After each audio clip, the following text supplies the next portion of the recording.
brought to you by Palvi Agrico. आता शेतीसाठी जे काही लागणार ते घरपोच मिळणार, तेही मोबाईलच्या एका क्लिकवर. की राणा पाटलाच्या मुलानं जर ड्रग्जचं व्यसन केलं आणि त्याच्या स्वतःच्या आयुष्याची बर्बादी करून घेतली तर ते त्यांना चालणार आहे. मग जे ड्रग्जचं विष आणून इथं विकत होते त्यांना चूक सुधारायची संधी राणा पाटील देणार आहेत का? छोटं शहर आहे, छोटं खेड आहे तुळजापूर, इथे ड्रग्ज कसं काय पोहोचलो? मला वाटतं हा प्रश्न राणा पाटील, कारण हे सगळे ह्या लुटारू टीमचे आका आहे. भाजपच्या उमेदवारांना मी हाच प्रश्न विचारला तर त्यांचं म्हणणं होतं की ठीक आहे, चूक झाली ती मी दुरुस्त करेन. ज्यावेळेला संध्याकाळी मी राणा पाटलांसोबत बोललो, राणा पाटलांनी सुद्धा सांगितलं की ठीक आहे, चूक झाली त्याच्याकडून, पण राजकारणामध्ये मनपरिवर्तनाला काही जागा आहे का नाही? जर मग ते बदलायला तयार असतील तर मग प्रॉब्लेम कुठे आहे? काय कशाचं बदल? तुम्ही देव माणसाचं सांगायलेत का परिवर्तन? मला खरं तर त्यांच्या बुद्धीची करावी तेवढी कीव वाटते.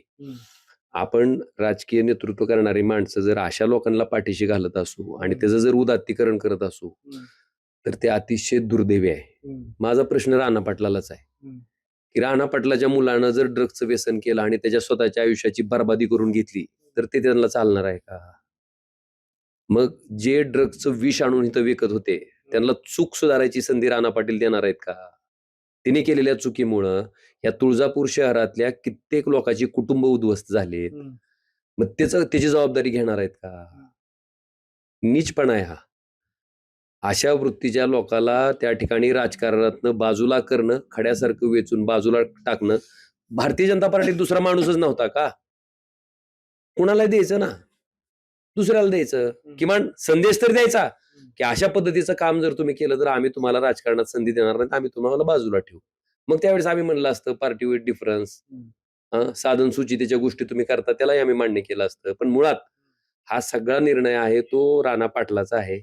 भारतीय जनता पार्टीची जी जुनी जाणती मंडळी आहेत, जी बिचारी वर्षानुवर्ष भाजपचा झेंडा हातात घेऊन त्या ठिकाणी लढले, ह्याच बापलेका विरुद्ध राणा पाटील आणि पद्मश्री पाटला विरुद्ध ज्यांचं आयुष्य संघर्ष करण्यात गेलं, आज दुर्दैवाने त्या लोकांचं भाजपात ऐकलं जात नाही.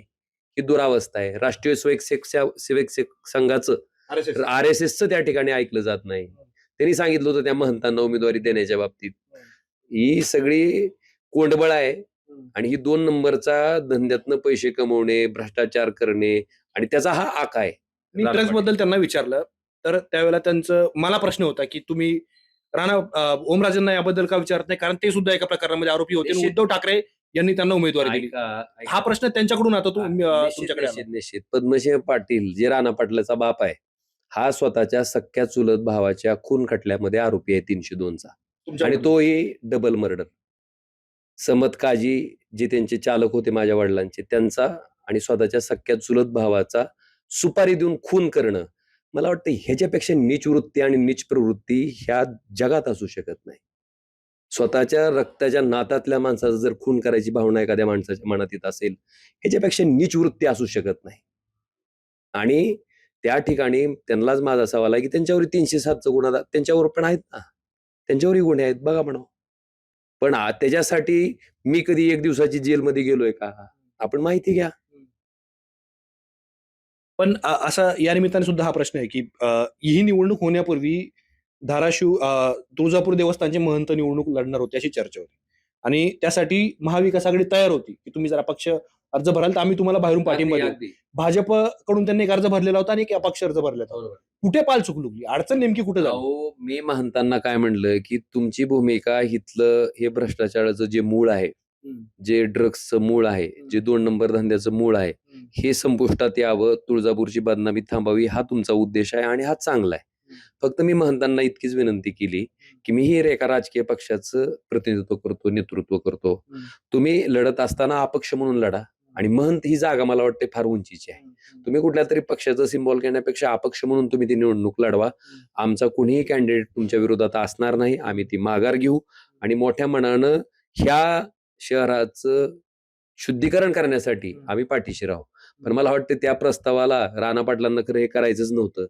फक्त त्या महंतांना वेड्यात करण्याचा प्रकार मला वाटतं राणा पाटलांनी केला आणि सगळ्यात महत्वाचं तुळजापूर मधल्या जनतेला वेड्यात काढायचं काम केलंय आणि जनता निश्चितपणे ह्याचा हिशोब केल्याशिवाय राहणार नाही.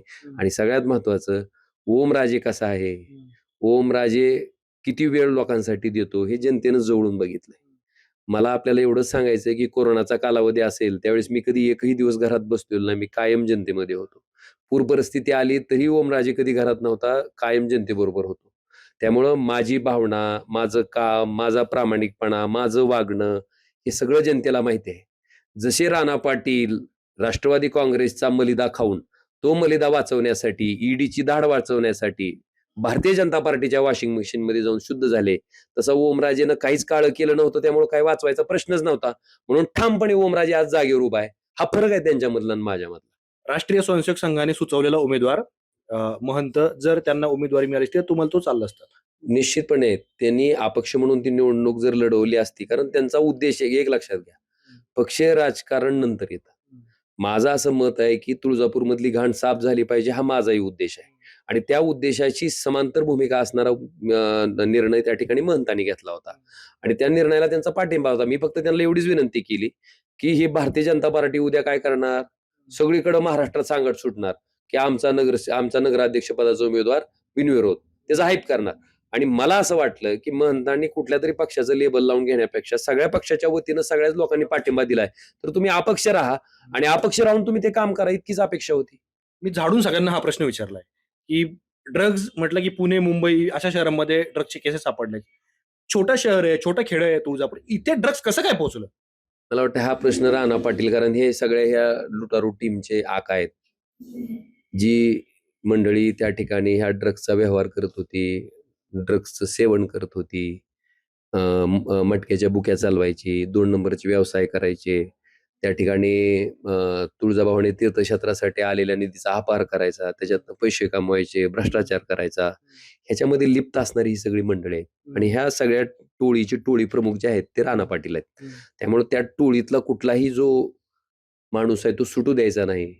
त्यामुळे त्याचं समर्थनच करत राहायचं.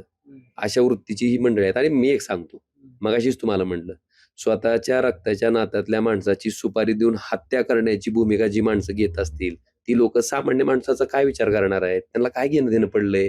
कुणाचं कशी का वाट लागेना?